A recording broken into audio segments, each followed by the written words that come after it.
Hi all, thank you so much for joining us today. It's a pleasure to be here. Well, let's introduce ourselves. We will introduce ourselves. I'm Chris puqI, as my name says up here, and I want to get a little bit of backstory on myself and how I ended up here at this event, as it's really important. It's a story of a young entrepreneur who's overcome some of life's most major challenges, including some that we've all been involved with here in the last couple of years.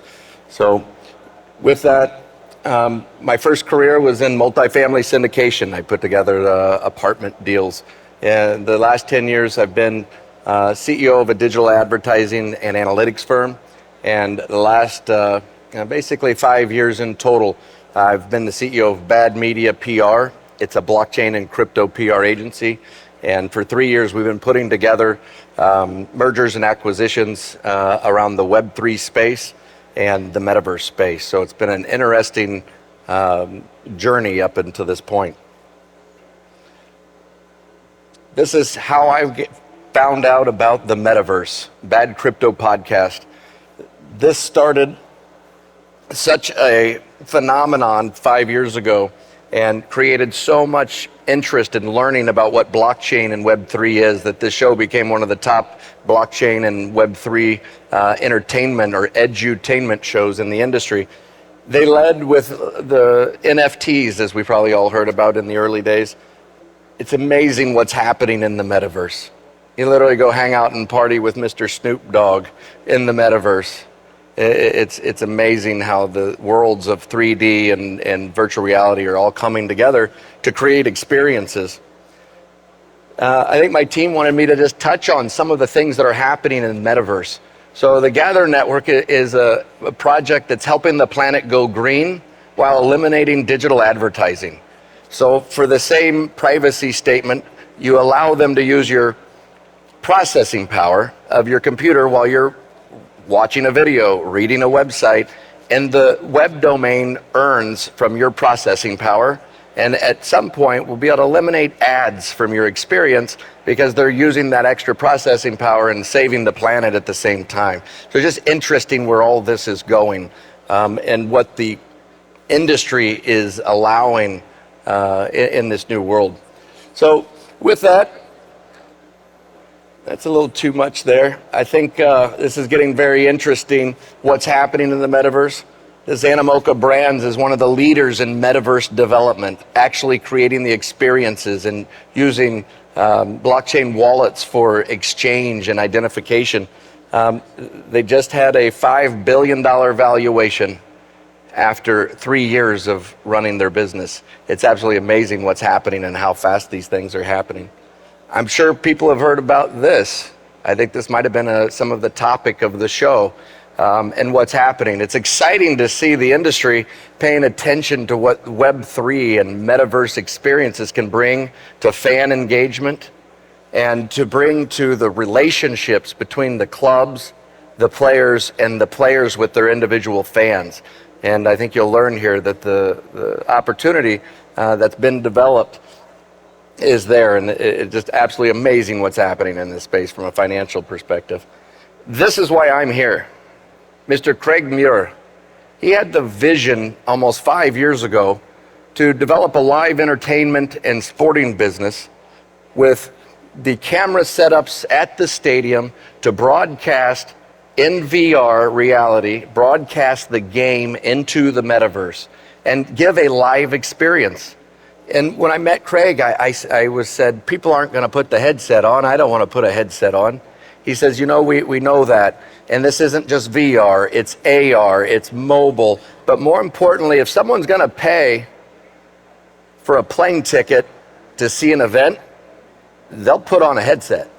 And that's the experience that's really come to the table and made me pay attention. Now, in 2020, DigitalSelf was to launch. They had amazing enthusiasm, financing, and the like. And we all know what happened in 2020. This was supposed to launch in 2020 at this event. It's almost crippled him to the point of being out of business. He was an event business. right? It was very interesting. When I met Craig a little over a year ago and we started consulting about Web3 and how he could integrate his VR metaverse right into the blockchain in Web3, some things really started to come to light. Along this period, the story gets even more difficult than COVID. And I'm doing my best here, and I didn't even introduce you. All right, so here, I'll take it over and I'll reintroduce Chris PuqI. Thank you so much for bringing all that to the forefront. Not only does he serve as CEO at CCP Digital, but he's at the forefront of blockchain technology, innovation, cryptocurrencies, and anything trending in Web3. Him and his team, his expert team at CCP Digital, find a way to simplify the process, not just for the end user, but also for the businesses, companies, and brands they represent. And it's the most daunting task to figure out how to incorporate Web3 into currently where we are, which is still, for the most part, Web 2. But Web 1 and Web 2 are essentially a thing of the past. If you want to start figuring out... I have slides for us. Right, how to add a new revenue model, Chris is going to show you how DigitalSelf is currently paving the way and revolutionizing the process by having these virtual stadiums that are already built out that you can take, increase your revenue on, appeal to the Gen X, Gen Alpha, and Millennials, who are your number one target market. When you look at who is paying for experiences, it's not the baby boomers. And that is very telling of where we are at currently in the process with respect to having that sensation of feeling like you are part of something. COVID all taught us that we yearned for that being part of a community. It's why you have Microsoft buying Activision Blizzard for $68 billion. They bought a community of 400 million engaged gamers. Zen Sam's, ladies and gentlemen. Right. So yes. This is Zen Sam's. Her show is A Moment with Zen. She's an iHeartRadio voice of New York with an incredible drive time audience, over 500,000 video and social media feeds from that. Established actress, model, and a phenomenal talk show host. So thank you for being here and supporting me as I'm going to come back to our story of Craig, because that's really why I'm here. She's excited about Web3. That's why we've actually been doing business together. It is so exciting to bring people together. It's about community and relationships. So I don't want you to miss this when you learn how the clubs and the brands can make new revenue. Remember, it's about bringing people together that's going to generate the revenue. And you will make a lot of money doing it. Mr. Craig Muir had a baby right there when COVID hit, and his young daughter was diagnosed with brain cancer. She's had 3 brain surgeries in the last year, and most recently his partner, the young child's mother, has been diagnosed with malignant cancer in the neck. He lives in the United Kingdom. We have representation with our CTO and some of our team members. There's, yes, Suresh. It's a human condition that I can only, can't even fathom, right? What he's going through. So between what he built and selfishly, he built something ahead of his time for where we are. As many clubs are talking about metaverse, we have it ready and available for you to build experiences right now with your clubs and your brands. So is that foresight where it's selfish for me to be able to know I can come in and support this in a Web3 strategic environment, and we can capitalize from a business perspective, but it's that story that he didn't give up. He talks about using the business as a distraction from what he's dealing with at home. And he literally, there was no way for him to be able to travel here today, but he definitely sends his appreciation for everybody that's in the room and that's paying attention. Although, you may even notice our booth doesn't have the original graphics. It was barely by the skin of his teeth that we pulled this event off. But the one thing he didn't stop doing, and Mr. Suresh did not stop doing, was building the technology to be ready to deliver a product that's ready to customize for your brand, for your club, and start new revenue on old content, new strategically designed content that your clubs, your brands already produce. And that's what's so exciting about this Web3 world. If you're familiar with the Wix website builder or the Shopify e-commerce site, if you're familiar with that at all, Shopify revolutionized e-commerce, making it so easy to sell things online. They absolutely are dominating the market. What Suresh and Craig have built here will do for Web3 and the metaverse what Shopify did for the websites and e-commerce, allowing clubs to literally manage the technical inventory, the product SKU coding of your NFT videos, a business in the back end that can manage Web3 NFT minting and creation instantly, live streaming if the broadcasting contracts allow. There's a lot to be worked out, but we're at a point where we're looking for the clubs and the brands that are ready to do it now, not 2 years from now, not 3 years from now, and not just a press release, but the ability to do it and manage it from an e-commerce and web commerce, Web3 commerce perspective. These examples are going to go far and wide, from the ability of clubs to allow their players to create content and sell it to their fans, approved by the club, managed by the brand of the club, extending the marketing down and allowing the players to have ways to monetize their relationships and have the club get free marketing and a percentage of the sales and control the brand all at the same time.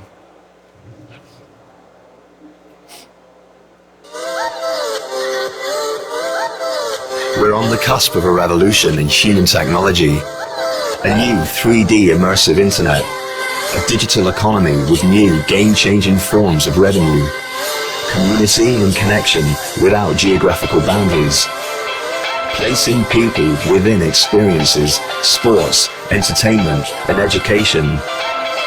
Welcome to the world of DigitalSelf, bringing the metaverse into the hands of everyone. Easy-to-use tools to design your digital world, identity and self-expression, create and share, network and form communities, watch real-world events together in the virtual world. Choose your viewing location with VIP rooms and virtual stores. Buy, own and trade unique moments in history. Invest in your team's epic moments. An immersive world of experiences across all platforms, mobile, desktop and VR headset, with a game-changing economy.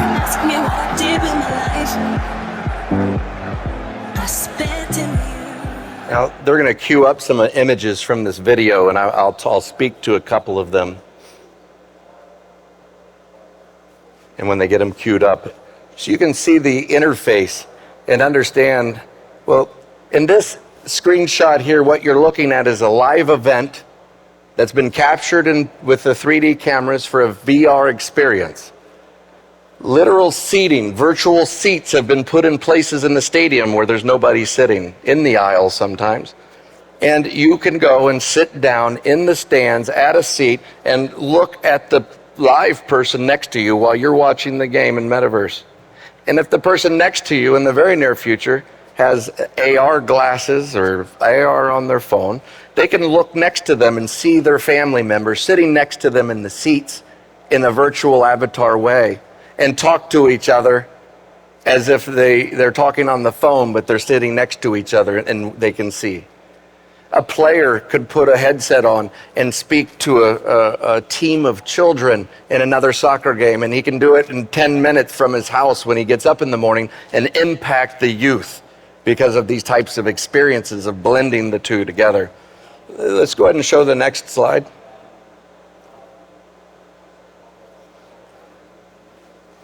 Our servers accept this high density 3D camera video stream right into our servers. Those servers, if you're streaming into your back office, the videos are being streamed in. And again, there's going to be a lot of legal questions that come out of this.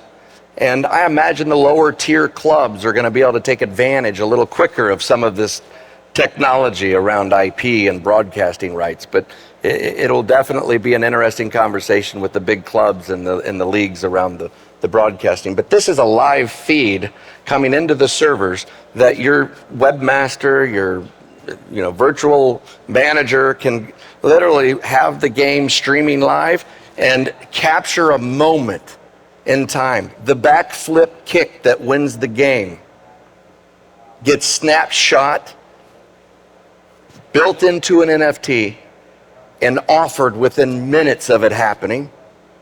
And just imagine, what if you decided to sell those for whatever price, $50 each, but the price goes up every 200 sales?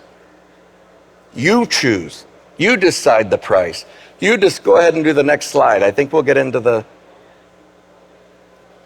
You decide how many that you'll mint. What inventory of that picture will be sold and managed, and what price, and how many are sold before it goes up. It's absolutely mind-boggling to think a fan base as enthusiastic as the football industry that would want and have the opportunity to own a piece of history documented in an asset, a digital asset, knowing that there will be limited supply.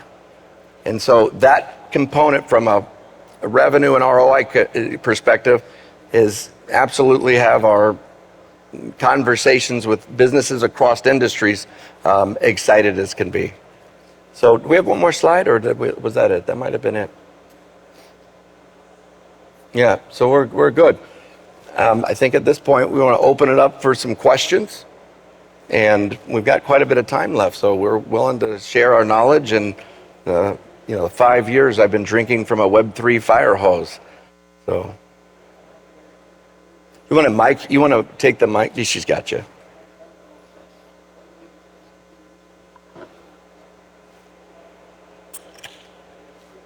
So, is this on? So I represent one of those lower league teams as a potential early investor in this, but I can already see some of the challenges my men's GM or women's GM might come back to me with in terms of questions. I'm really passionate about this. I read Snow Crash in the 90s and Second Life and all of the other technologies that came before Web3 right now. And I don't know how I'm going to sell this. I don't think that my club, as that lower league team, is going to be able to invest in the breadth of technologies and infrastructure to pull this off. I can just see the dollar signs just to get in, even if the return on investment is there. So I guess question number one is, how do I sell it? And number two, rather than just thinking all in, are there ways that I can tow the waters to get them to buy in and to see the long-term vision for this? That's a great question. And that's the kind of questions I'm hoping to get. And when I'm speaking with you guys, I need to understand the contextual perspective of the challenges that you have in the space. My personal opinion is the metaverse experience is incredibly exciting. But it doesn't mean that you have to build the metaverse to sell an NFT of a play. You can sign up and Soccerex will have you up and running, streaming your content in, loading images from someone taking pictures, making them collectible NFTs, and managing them in the back office for a nominal amount. You nailed it. The creating of the metaverses is the real expense. And let it be known that there's a shortage of resources and talents, not just a DigitalSelf around this, in our industry to be able to create them. So our go-to-market strategy is to work with the big brands and build the metaverse experience, but they will allow others to come into their stadium and use their experiences because there'll be transactional components for them. So as the bigger brands start to build the metaverse experience, anyone can take advantage of what they built. It's an open metaverse. We want people to be able to come and go through the metaverse without the walled gardens of Meta, the Facebook, that's creating as well. And that's one of the things we're looking at, is that giant and an oligarchy that could be created in the metaverse if we're not building a collaborative one. I hope that helped. It could get into the tens of millions, or it could be a few thousand to start revenue. You were given the mic? Oh, she got it. There you go. And actually, just to piggyback off of what Chris said, very interestingly enough, when you have emerging brands, and we'll divert a little bit from soccer or that kind of sportsmanship, but when you look at what Gucci did in New York Fashion Week in the virtual world, Gucci had a sold-out show in Sandbox for 19 million people attended. At New York Fashion Week, not even 5,000 people attended physically. So what Gucci realized is that building out their land in the metaverse, creating that experience for the world to come in, is something that they were forced to do because, number one, of COVID, and because of people's spending patterns and changes.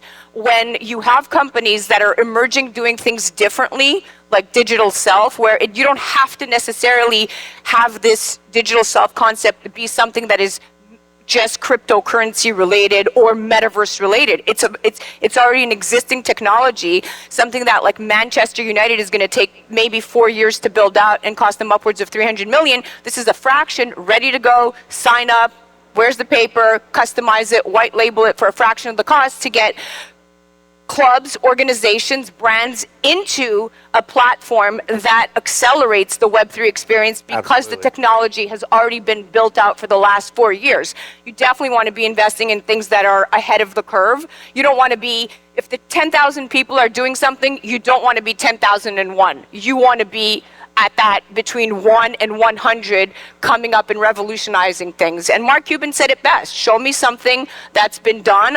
Show me something that you're doing differently, better, faster, adaptational, and I will invest. And that's where we are right now. Essentially, we have no choice but to figure out how to appeal to the masses on a Web3 capacity and still figure out how to maintain the infrastructure, our rate of return, and keeping in mind all the ancillaries, extra costs that, like you just said, it's a little bit of a sticker shock. How do I enter the space? Who's going to take this to the next level for me? Is this going to cost way too much money to build out? Well, guess what? The fans no longer want to see games in Web 1 or Web 2. People want to live in that virtual experience. So I think that it's going to go a long way, and we're at the cusp of figuring things out. Really good point, and it's not metaverse specific. Back to the gentleman's point about the lower clubs, that's actually where I think this is going to make the biggest impact soon, because the smaller clubs will move faster because of legal, less contracts, less red tape. And so onboarding and starting to participate in NFT creation, really, like you don't have to have technical guys and no blockchain. You just put your content in, and Mr. Cerise sitting here made it easy for you. Now remember, this is Shopify for Web3 and Metaverse, so it's made to make it easy for, literally in the future, this is a B2B product that you can start your own small business on as an individual and have the technical abilities to mint IP and sell it in quantities and literally create that digital asset. So, and the idea that the metaverse attracting people all over the world doesn't have to be metaverse. Having something for them to invest in or experience you in a web app or some other way doesn't mean you have to spend $10 million building a virtual stadium, if that makes sense.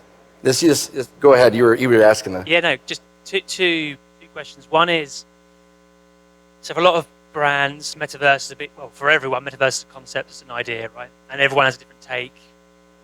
Yeah, can you hear me? Yeah? Okay, perfect, sorry. Everyone has their own view on what the metaverse is, what it's going to become in the future.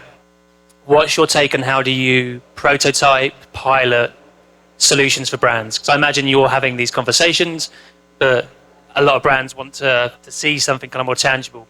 So do you do anything around that? And then the second question would be, this Web3 community we're seeing is very engaged, but it's still a specific community. Like I imagine of all the people here today, you might have 5% have a MetaMask or a crypto wallet, right? What's your view on the evolution of that from something that is still quite niche to something that becomes more mainstream? And what's You've nailed our business proposition. Here's mainstream. You don't need to know crypto.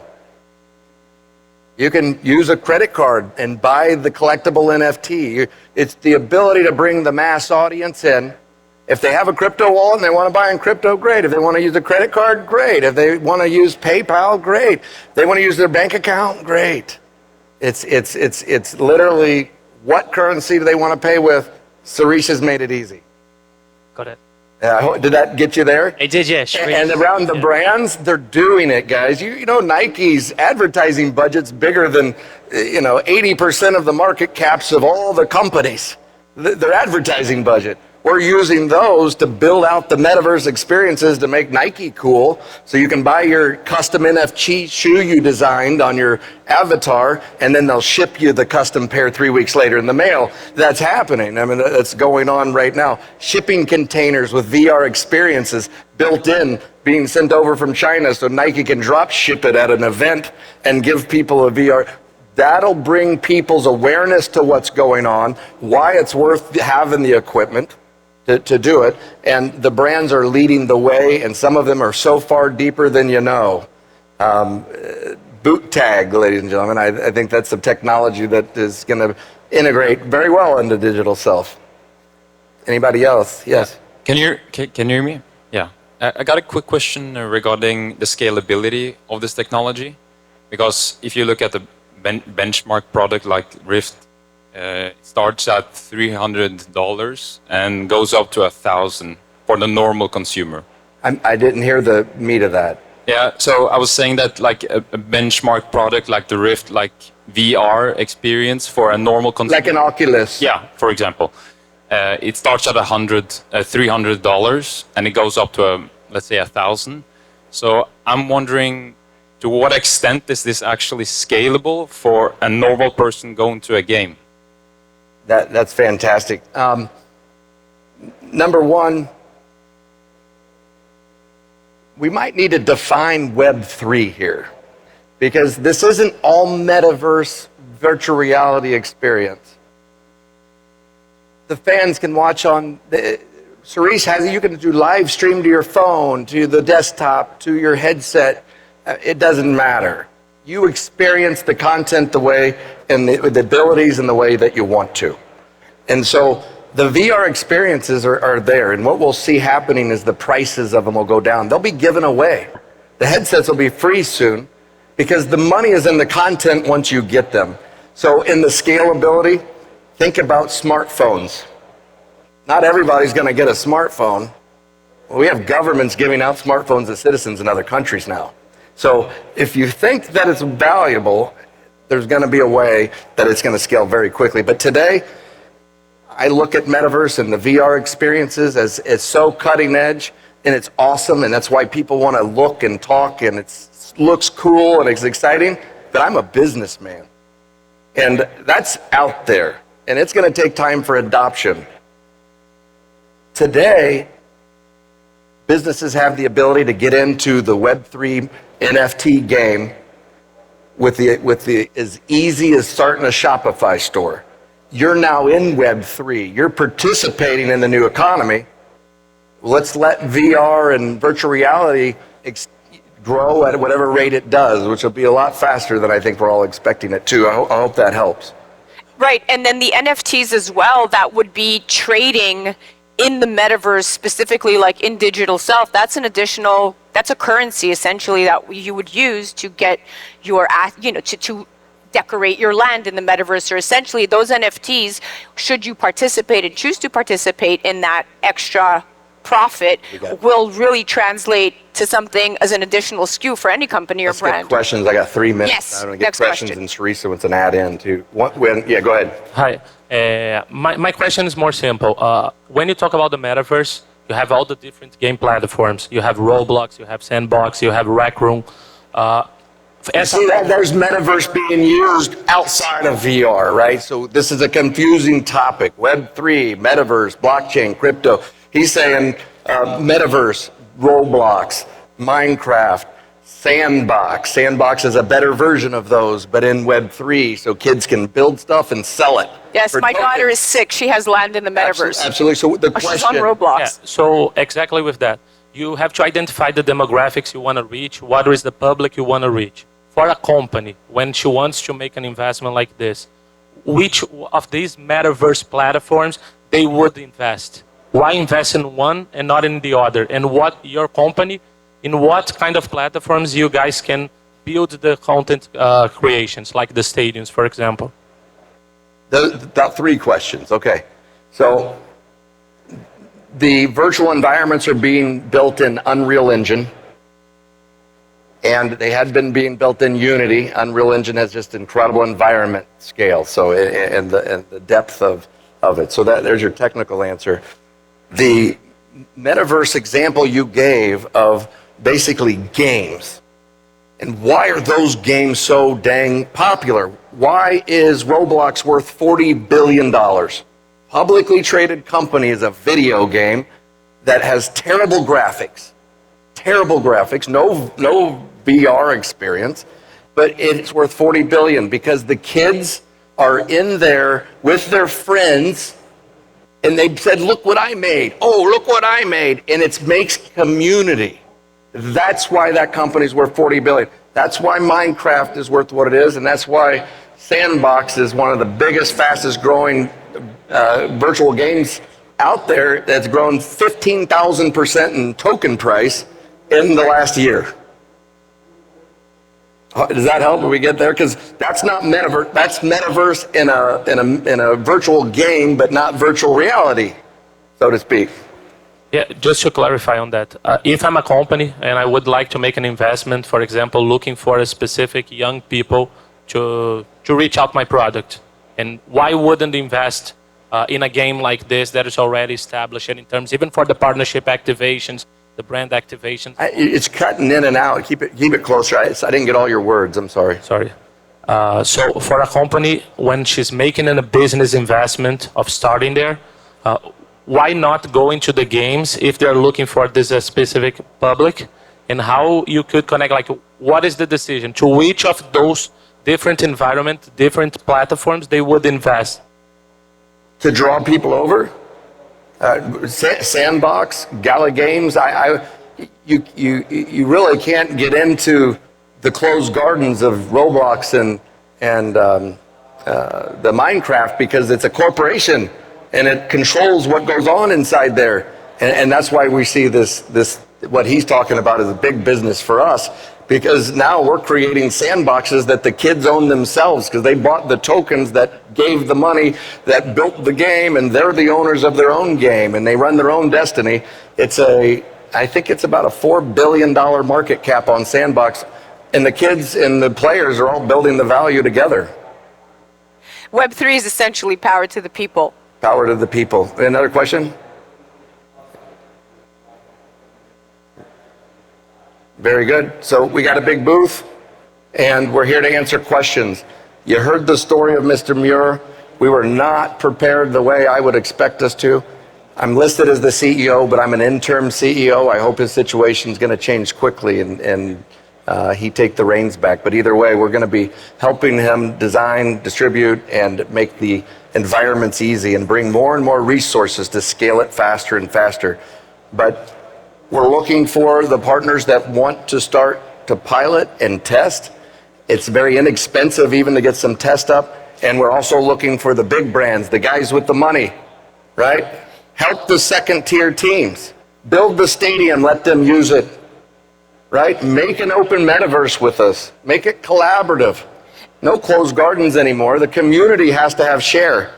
The community's the value, yet somebody's telling them what's going to be shown and what's going to be done. The world is changing. The world is definitely changing. The world is changing, and it's more about community has a say, and community is creating the value. And to leave you with one closing thought, I always remind people of this that are not familiar with this statistic that will resonate with a lot of you, that there's currently 1.4 billion people in the world that are unbanked. No social security numbers, no credit, nothing. But they do have a smartphone. And a smartphone gives them the ability to trade cryptocurrency. And cryptocurrency puts money in their pocket. So now you have gamers Let's with make it not simpler. much going on that are now resorting to using this as an alternative income, that eventually those fans that you want in your stadium that haven't had the ability to pay premium dollars to see a Manchester United game because they can't afford it will be able to now be part of your ROI, because now we just gave them power to be able to I can't hold her back, guys. She's excited because she understands what's going on. We think about how do you get those fans from those other games because you want that demographic for your business. Well, then you create a play to earn, or you may create a marketing component that allows, if someone proves that they invited people and they came, they get paid, they get rewarded. And that opens up a whole nother conversation. And that play to earn model is revolutionizing Play the to game. earn, learn to earn. People will be getting paid to take courses. Right now, there's in Africa, we've got tests on some play to earn games. Kids are making, not kids, men, women, they're making $20, $30 a day playing games or doing activities and getting rewarded.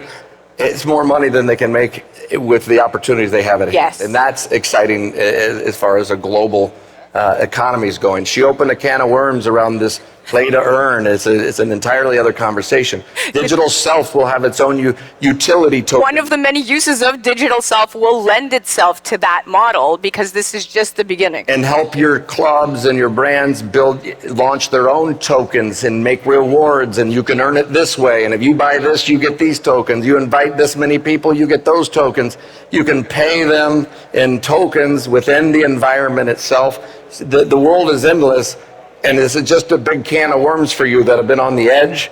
And I'll do my best to communicate and meet with as many as I can. I even think we have extra room if we have more people. But this is a conversation that's about education, right? And it's about getting educated and understanding where's the starting point, where's the value, where do I invest, do I invest? Suresh and Mr. Craig Muir have built the Shopify for Web3. You can get started literally now and create that custom environment. And again, we're looking for the clubs that want to have a metaverse in 30 days, not 3 years. At an affordable price, and it's really important to be able to offer that kind of. It's really, really expensive. Yes, but it's being able to offer also that ability to the infrastructure of most businesses who can't even conceptualize what Web3 is and what it means. But what it does mean is that it's opening up sources of income that none of you have ever imagined if you really stop and think of the context behind the infrastructure of Web3. And that's strategy, and that's just understanding how to deploy it. Marketing actually plays in, customer retention models, new acquisition models. There's just all new ways to market and advertise in this type of ecosystem. Manchester United announces they're building a metaverse stadium in conjunction with Sony. So thank you so much for being here. It was a pleasure speaking.